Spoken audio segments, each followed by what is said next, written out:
يا الله، السلام عليكم. أغلبكم يعشق صوت هذا القارئ الشيخ نور الدين. بسم الله الرحمن الرحيم.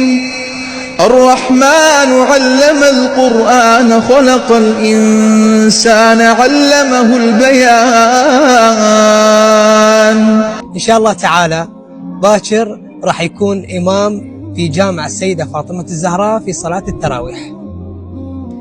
عشاق الأصوات الجميلة، مو أي أصوات ترتل القرآن. إن شاء الله باكر، إن شاء الله يوم الأحد المصادف 4 رمضان، جامع معروف وسط مدينة الرمادي، العنوان الورار قرب مفوضية الانتخابات، جامع السيدة فاطمة الزهراء.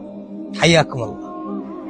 الحمد لله الذي لا ينسى من ذكره، الحمد لله الذي لا يخيب من شكره، الحمد لله الذي هدانا للإسلام.